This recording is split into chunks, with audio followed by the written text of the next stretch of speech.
সুপ্রিয় শিক্ষার্থীরা কেমন আছো তোমরা? আশা করি সকলেই ভালো আছো। তো আজকে আমরা তোমাদের ঢাকা বোর্ড ২০২৫-এ এইচএসসি আইসিটি পত্রে যে প্রশ্নটি এসেছে, এই প্রশ্নটি সমাধান করব, যেটা তোমরা স্ক্রিনে দেখতে পাচ্ছ।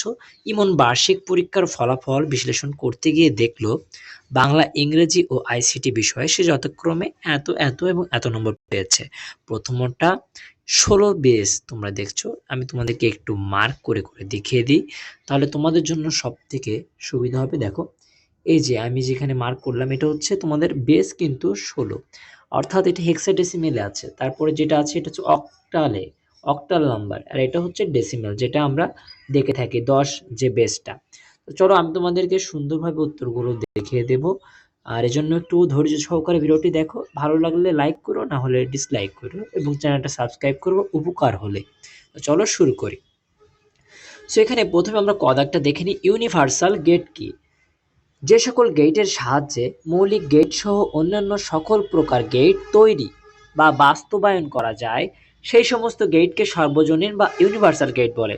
তোমরা জানো বিভিন্ন ধরনের গেট আছে, অর্থাৎ যেমন ধরো আমি যদি তোমাদের বলি and gate, or gate, not gate, এই তিনটা গেট কিন্তু প্রত্যেকটা মৌলিক গেট, এবং এই গেটগুলোকে দুইটা বা তিনটা এর মিশ্রণে যে গেটটা তৈরি হয় সেটা হচ্ছে ইউনিভার্সাল গেট, অর্থাৎ সর্বজনীন গেট। তো এটাই মূলত বোঝানো হয়েছে, বিভিন্ন মৌলিক গেটের সমন্বয়ে ইউনিভার্সাল গেট তৈরি করা হয়। তারপরে ১৭ এর পরের সংখ্যাটি ২০ ব্যাখ্যা করো। তো ১৭ এর পরে আমরা যদি ডেসিমেল দ্বারা চিন্তা করি, তাহলে দেখি ১৮ আসে, কিন্তু এক্ষেত্রে কেন বলল যে ২০ আসে? তাহলে তোমাকে অবশ্যই একটু বেসিক জানতে হবে। বেসিকটা কেমন দেখো, যখন আমরা অক্টাল বেস ধরি তখন কি হয়, তখন আমরা কিন্তু ৮ লিখতে পারি না, আমরা লিখি 0 থেকে ৭। এই ৮টা ডিজিট আমরা ব্যবহার করি, 0, ১, ২, ৩, ৪, ৫, ৬, ৭, ৮। তো সেক্ষেত্রে এই যে ৮ যখন বেজ হবে, তখন তোমরা ৮ কিন্তু লিখতে পারবে না, ৯ও লিখতে পারবে না, ১০ও লিখতে পারবে না। আবার যদি তোমাদের বেজ বলে ১৬, তখন কিন্তু ১৫ পর্যন্ত যায়। আর এই ১৫'র বিষয়টা একটু আলাদা আছে। এখানে আমরা ৯ পর্যন্ত সংখ্যা ভাবেই লিখি, অর্থাৎ 0 থেকে ৯। তারপরে যখন ১০ লিখি তখন লিখি এ, তারপরে যখন আমরা ১১ লিখি তখন লিখি বি, ১২ লিখলে সি, ১৩ লিখলে ডি, এবং ১৪ লিখলে ই, এবং ১৫ লিখলে এফ। তো এই পর্যন্ত আমরা লিখতে পারি ১৬ হলে বেস। তো বেস যদি পাস হয় তাহলে কত পর্যন্ত লিখবো অবশ্যই কমেন্ট করে জানাবা তোমরা। তো দেখো, এইভাবে আমরা এখানে লিখতে পারি। এখন ১৭ এর পরে সংখ্যাটা আসলে কত? দেখো, ১৭ এর পরে তোমরা একটা জিনিস মাথায় রাখবে, একটা টিপস তোমাদেরকে বলি। তোমরা অনেক সময় মনে রাখতে পারো না যে এটা বুঝতে পারলে তুমি যে অক্টালের বিষয়টা, কিন্তু যখন ডেসিমেল থেকে অক্টাল বা বাইনারি বা হেক্সাডেসিমেলে যাও, তখন ভাগ করতে হয় না গুণ করতে হয়। তো দেখো, ডেসিমেল থেকে যখন আমরা অন্য কিছুতে যাই, একটা জিনিস মাথায় রাখবা, দেব। তোমরা সকলে জানো একটা নায়কের নাম দেব। তো দেব কি করে? দেব কিন্তু ভিলেনদের ভেঙে চুরে ছাই করে দেয়, অর্থাৎ সবকিছুকে ভাগ করে ফেলে। তো এটা মাথায় রাখবা, ডিই মানে এই যে ডি ডেসিমেল, ডেসিমেল থেকে তুমি যেখানেই যাও না কেন, তোমাকে অবশ্যই ভাগ করতে হবে সেই সংখ্যা পদ্ধতির বেস দিয়ে। অর্থাৎ যদি তুমি অক্টালে যাও, ৮ দিয়ে ভাগ করবা যে ডেসিমেল সংখ্যাটি থাকবে সেটাকে। এবং এক্ষেত্রে আমরা যদি এইটা মনে রাখি, তাহলে বাকিটা অবশ্যই মনে রাখতে পারবো। যদি বলে হেক্সাডেসিমেল মান দেওয়া, এই যে যেমন তোমাদের দেওয়া আছে, দেখো এখানে যেমন আমি তোমাদেরকে সম্পূর্ণ কিন্তু একটা সুন্দরভাবে বোঝানোর চেষ্টা করছি, একটু আমার কথাগুলো ধৈর্য সহকারে দেখো। দেখো, যদি তোমাদের এখানে এই যে ১৬, এইটা থেকে তোমাদেরকে ডেসিমেলে যেতে হয়, ডেসিমেলে যাওয়াই লাগে আশা করি, অনেক সময় বেশিরভাগ সময় যাওয়া লাগে। তো এই যে তোমার হেক্সাডেসিমেল থেকে ডেসিমেলে যেতে হলে তোমাকে কি করতে হবে, তোমাকে যে 5C এর যে মানটা সেটা বসিয়ে সেটাকে তুমি কি করবা, এখানে আমি ডেসিমেলে যাব, অর্থাৎ আগে যদি দেব থেকে মানে ডেসিমেল থেকে কোনো কিছুতে গেলে ভাগ করতাম, তাহলে এখন এখান থেকে যখন ডেসিমেলে যাব তখন কিন্তু আমরা গুণ করব। তাহলে কি করব, এখানে এবার সেইটা আমি তোমাদেরকে দেখাবো, যেটা খ দাগে তোমাদের বোঝানো হয়েছে। দেখো, ১৭ এর পরের সংখ্যাটি কি? এখন ১৭, আমরা তাহলে ১৭ এর পরের সংখ্যাটি আমরা ডেসিমেলে রূপান্তর করব। তো ডেসিমেলে আমরা যদি ১৭ ৮, এটা আমরা বুঝতে পারছি এটা অক্টালে মানে দেওয়া, তাহলে ডেসিমেলে রূপান্তরের ক্ষেত্রে কি করতে হবে, তোমরা অবশ্যই আগে লিখে নিবা দেব, একটু লিখে নিবা প্রথম, পরে এমনি মনে থাকবে। এটা মনে রাখলে খুব ইম্পর্টেন্ট, তোমাদের জন্য খুবই কার্যকর হবে। তাহলে তুমি ডেসিমেল থেকে যেকোনো কিছুতে গেলে কি করবা, ভাগ করবা। তাহলে এখানে কি করছে, এখানে কিন্তু তোমাদের অক্টাল থেকে ডেসিমেল, অর্থাৎ বিপরীত, অর্থাৎ তোমরা গুণ করতে হবে। ঠিক আছে? তো এখন দেখো, এবার যদি তোমাদের গুণ করতে হয়, কিভাবে গুণ করবা, দেখো এখানে ১৭ আছে, তাহলে প্রথমে কি করবা, ১ দিয়ে গুণ দিয়ে যেটাই যেতে বলবে, অর্থাৎ তুমি মানে অক্টাল থেকে ডেসিমেলে যাবা, তাহলে অক্টালের যে বেস সেটা লিখবা 8, এবং এর উপরে কি লিখবে, এখানে কয়টা সংখ্যা, দুইটা সংখ্যা, তাহলে 1 আর 0 থাকবে, তাহলে এখানে এর উপরে 1 থাকবে, তারপর প্লাস এবার কত সংখ্যা আছে, 7, 7 গুণ এর উপরে যে তোমাদের বেসটা আছে সেটা হচ্ছে 8, 8 এর উপরে তাহলে 0, মানে যদি এখানে তিনটে সংখ্যা থাকতো তাহলে প্রথমে 2 নিতে 8 এর উপরে, তারপরে নিতে 8 এর উপরে 1, তারপর নিতে 8 এর উপরে 0। তো এইভাবে কিন্তু তোমরা এখান থেকে ক্লোজ করতা। তো তারপরে দেখো, এখন আমি তোমাদের এখানে 17 এর পরের সংখ্যাটি তোমাদেরকে একটু নির্ণয় করে দেখিয়ে দিই, যাতে তোমাদের অন্যান্য অঙ্কগুলো করতে গেলেও যেন বেসিকে প্রবলেম না হয়। সেজন্য আমি মূলত একটি অঙ্ক দিয়ে যাতে 10-12টা অঙ্ক তোমরা সলভ করতে পারো অনায়াসে, সেভাবে তোমাদেরকে পড়াচ্ছি।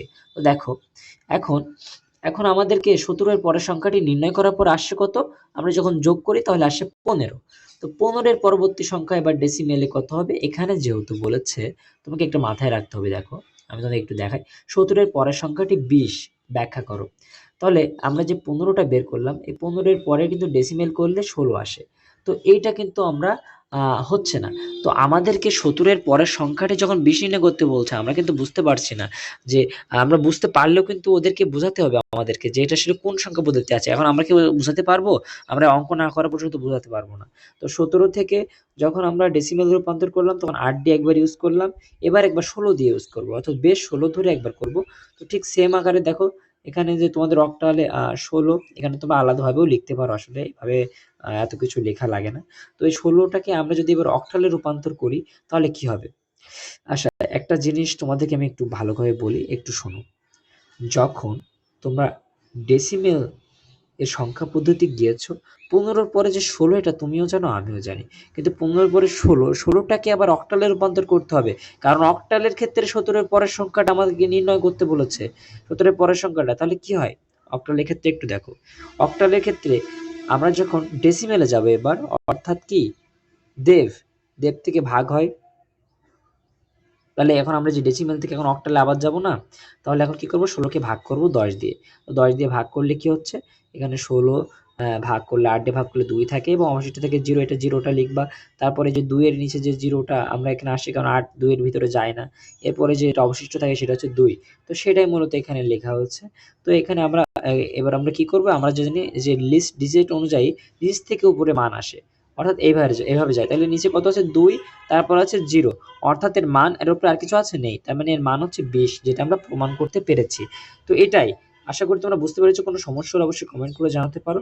তারপরে দেখো, উদ্দীপক ইমনের ইংরেজি বিষয়ে প্রাপ্ত নাম্বার হেক্সাডেসিমালে রূপান্তর করো। ইংরেজি বিষয়ে সে কত নাম্বার পেয়েছে, সে পেয়েছে তোমাদের হচ্ছে 123.8, অর্থাৎ অক্টালে 123 নাম্বার পেয়েছে, যেটাকে আমাকে এখন হেক্সাডেসিমালে রূপান্তর করতে হবে। তাহলে হেক্সাডেসিমাল মানে 16, বেজ হচ্ছে 16, তাহলে অক্টালের 8 বেজ থেকে 16 বেজে যখন আমরা রূপান্তর করব, তার আগে আমরা কেন সরাসরি করতে পারি না, এজন্য আমাদেরকে প্রথমে অবশ্যই ডেসিমেলে যেতে হবে, তারপর ডেসিমেল থেকে আমরা যাব হেক্সাডেসিমেলে। তাহলে প্রথমে অক্টাল থেকে ডেসিমেল, তারপর হচ্ছে ডেসিমেল থেকে হেক্সাডেসিমেল। তো দেখো, এখন আমরা যে অক্টাল থেকে ডেসিমেলে যাই, তোমাদের কি বলেছিলাম, দেব মানে ডি, ডেসিমেল থেকে যে কোনো কিছু গেলে ভাগ, তাহলে কোনো কিছু থেকে আবার ডেসিমেলে আসলে কি হয়, গুণ হয়।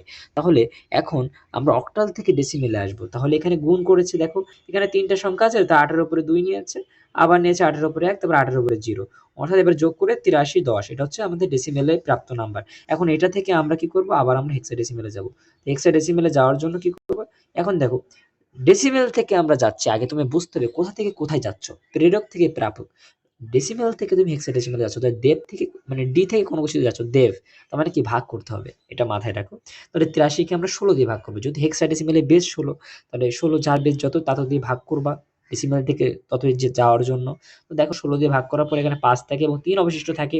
3 অবশিষ্ট থাকলে কি হয়, এখানে তোমাদের এই যে 3 থাকছে, তারপর 3 আমরা 16 যদি তোমাদের এই 5 কে আবার ভাগ করি, তাহলে কি হয়, 5 এর ভিতরে কিন্তু 16 যায় না, অর্থাৎ 0, কিন্তু অবশিষ্ট থাকে 5। তো এভাবে আমরা এবার এইভাবে লিখব, নিচ থেকে উপরে যাব, অর্থাৎ এর মান হচ্ছে 53। তাহলে হেক্সাডেসিমালে প্রাপ্ত মান কত, 53। তারপরে কোনো সমস্যা হলে অবশ্যই কমেন্ট করে জানাতে পারো। এরপর দেখো, উদ্দীপকে তোমাদের হালকা একটু বেসিক থাকা লাগবে অবশ্যই, যেহেতু সিকিউ সলভ করতে এসেছো। উদ্দীপকে ইমনের 3টি বিষয়ে মোট প্রাপ্ত নম্বর বাইনারিতে কত হবে? তো ইমন আসলে 3টি বিষয়ে মানে কত পেয়েছে, এটা একটু দেখো। এই 3টে বিষয়, একটা অক্টালে দেওয়া, হেক্সাডেসিমেলে দেওয়া, ডেসিমেলে দেওয়া, এগুলো কি একটা একটা সংখ্যা পদ্ধতিতে রূপান্তর করতে হবে। তো আমরা এখন কি করব, সবকিছুকে আমরা বাইনারিতে আনবো। তো বাইনারিতে আনার ক্ষেত্রেও সেম, আমরা কি করব, তোমরা যদি এটা কঠিন লাগে তোমরা একটা সবকিছুকে ডেসিমেলে নিয়ে যাবে, ডেসিমেল থেকে আবার আরেকটায় যাবা যখন যেটা যেতে বলবে। আর যদি পারো, যদি অক্টালে মান দেওয়া থাকে একটা জিনিস মাথায় রাখবা, এখানে অক্টালে মান কত, অক্টালে মান তোমাকে ধরো 101, 11 দেওয়া, তোমাকে অবশ্যই 4, 8, 16 এভাবে পূর্ণ করতে করতে যেতে হবে। তাহলে এর আগে কি করবা, তুমি শূন্য নিবা, বুঝছো? এভাবে তুমি শূন্য নিতে হবে, তিনটা এভাবে শূন্য নিতে থাকবা। তো এখানে মানটা আসলে দেওয়া আছে তোমার এই যে 10, সরি, এখানে যেহেতু আমরা মানে হেক্সাডেসিমেল থেকে যাব, তো এই যে হেক্সাডেসিমেলের যে মান 5 এর বাইনারি কত, 5 এর বাইনারি হচ্ছে তোমার এই যে 101, এবং সি অর্থাৎ কি, সি মানে কি আমরা কি শুনেছিলাম, সি মানে হচ্ছে তোমার 12, এই 12-র মানটা হচ্ছে এই যে 1100। আশা করি বুঝতে পেরেছো। তো এই 1100-কে এবারে যে তোমার জানার জন্য এগুলো সব মানকে আমরা একসাথে করলাম, করে এবার বাইনারি করলাম। এবার 123-এর ক্ষেত্রে কি হলো, 1কে প্রথমে আমরা তিনটা সংখ্যা করতে হয়, বুঝছো? অক্টাল থেকে যখন তুমি বাইনারিতে যাবা তখন অক্টালের ওই বেসটাকে তিনটা ভাগে ভাগ করতে হয়। তো 1 মানে কি বাইনারিতে 001, 2 মানে কত 0, 10, তারপর 3 মানে কত 0, 11। এটা যদি তুমি মাথায়, সরি 0, 11, এটা যদি মাথায় না থাকে তাহলে কিন্তু তোমার জন্য একটু কঠিন হবে। তখন তুমি কি করবে, বাইনারি থেকে সবসময় যেকোনো কিছু থেকে যাওয়ার জন্য ডেসিমেলে আগে আনবা, তারপর সেখান থেকে যাবা, তোমার জন্য সুবিধা হবে। এবার এভাবে মানগুলো আমরা সবকিছুকে লিখলাম, লেখার পরে এখন তোমাকে কি বলছে, এখন বলছে যে উদ্দীপকে 3টি প্রাপ্ত নম্বর। এখন 3টাকে আমরা এবার, এটা আসলে তোমার ডেসিমেলে ছিল, এটাকে আমরা ডেসিমেল থেকে যেহেতু বাইনারিতে যাব, ডেভ তার মানে কি আমরা এটাকে ভাগ করব। তো 77কে ভাগ করলাম, এই যে বেস কতই যাব তার বেস, অর্থাৎ আমরা বাইনারিতে যাব তার বাইনারি বেস 2, সেই 2 দিয়ে ভাগ করলাম। করার পরে আমরা ঠিক ওই নিচ থেকে উপরে যাওয়ার যে এটা ফলো করছিলাম ওই অনুযায়ী আমরা যাব, গেলেই মনে করো আমাদের ক্লিয়ার হয়ে যাচ্ছে। তো এইভাবে মানগুলো 3টা বাইনারিতে বসানোর পরে এখন আমরা 3টাকে কি করব, এই 3টাকে আমরা এবার যোগ করব। তো এখানে আমরা সব মানগুলো বসানোর পরে বা বাইনারি মানগুলোকে বসালাম, করার পরে যোগ করব। তো এই যোগটা কিন্তু খুব কঠিন না, তোমার একটু আমি তোমাদেরকে বোঝাই দেখো। এই যোগ করার জন্য তোমাকে অবশ্যই পরপর বসাবা, তুমি এভাবে করবা না, তুমি এভাবে পর বসাবা, এভাবে বসিয়ে নিলা।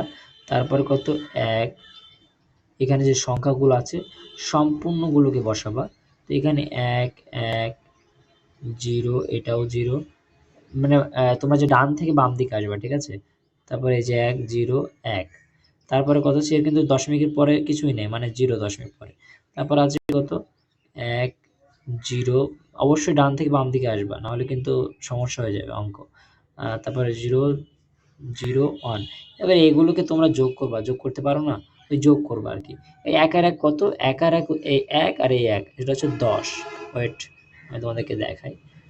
তো মুছে গেল। আচ্ছা তোমাদেরকে আমি এখান থেকে বুঝিয়ে দিই, এভাবে বসাবা, বসানোর পরে সরি, বসাবা, বসানোর পরে কি করবা, বসানোর পরে যে তোমাদের যে মানটা আছে না, যে 1, 1, এভাবে সবগুলোকে তোমরা পরপর বসালে, বসানোর পরে এবার কি করবা, তোমরা অবশ্যই যে 1, এরপরে যে আগে 1 ছিল, এই যে একটা আমার একদম এই যে ধরছি এর মাথা বরাবর, তারপরে এই যে এর যে লাস্টের 1, এবার এই লাস্টের 1 আর 1, 10 আর 1, 11, এভাবে বসাবা। ওইভাবে বসাবা। যোগটা তোমরা একটু দেখে নিও। যোগ করবা। যোগ করা আসলে তেমন কঠিন কিছু না। তোমরা একটা জাস্ট নিজেরাই এটা পারবা আশা করি যাই। যেহেতু সিকিউতে আসছো, যোগ করাটা তোমাদের জন্য কঠিন হবে না। এখান থেকে তোমরা একটু ট্রাই করো, হ্যাঁ?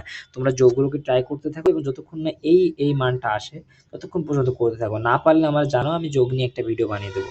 কারণ এখানে আসলে স্ক্রিনে আমি তোমাদেরকে সুন্দর করে দেখাচ্ছি, তো এখন স্ক্রিনে আসলে আমার মানে এভাবে স্ক্রিনে করাটা একটু কঠিন হয়ে যাচ্ছে, টাফ হয়ে যাচ্ছে, বুঝছো?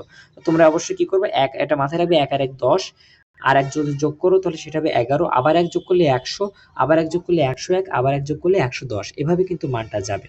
তো এই মানগুলোকে তোমাকে মনে রাখতে হবে, বুঝছো? তো আশা করি আমার এটা হচ্ছে আইসিটির উপর তোমাদের ভিডিও নিলাম, প্রথম ভিডিও। ভুল ত্রুটি হলে অবশ্যই তোমরা একটু সেভাবে দেখবা, আর কমেন্ট করে জানাতে পারো, না বুঝতে পারলে আমি পরবর্তী ভিডিওগুলো আপলোড দিয়ে দেবো, আমার এই চ্যানেলের ভিতর খুঁজে নিতে পারো, প্লে লিস্টের ভিতরে গিয়েও দেখে নিতে পারো। ভালো লাগলে চ্যানেলটা সাবস্ক্রাইব করে সাথে থাকতে পারো। ধন্যবাদ সকলকে।